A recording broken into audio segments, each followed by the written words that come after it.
Sikhala speaks on bomb attack, the 31st of August 2025. By Standard Reporter, outspoken politician Job Sikhala has condemned the bombing of his Chitungwiza home as a barbaric and cowardly act. The attack occurred in the early hours of yesterday, when unknown assailants targeted his St. Mary's residence. But no casualties were reported. Sikhala, who is in South Africa ahead of the launch of his autobiography Footprints in the Chains, The Life Story of Job Sikhala, said his children were the only ones at home during the incident. His wife was away in the village, attending a family memorial service. "It's devastating," Sikhala told Haniani News Online. "But why this cowardice from whoever did it? They used a bomb, and this bomb cannot be accessed by ordinary people. This kind of evil is not acceptable in the 21st century." The National Democratic Working Group, NDWG, which Sikhala leads, said the bombing was politically motivated and represented a direct threat to democracy. Such acts of violence are direct assaults on democracy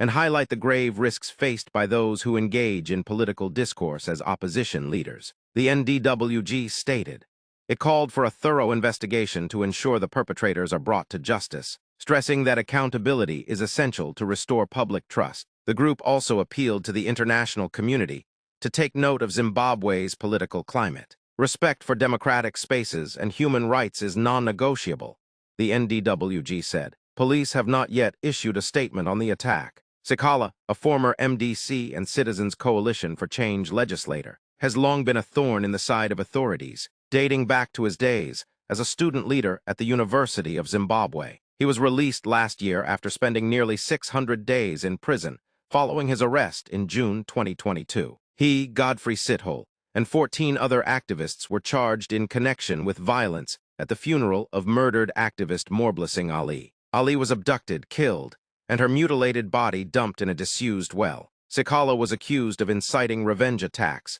and was repeatedly denied bail, with the state branding him a repeat offender. His imprisonment sparked local and international campaigns for his release, including petitions directed at President Emerson Mnangagwa.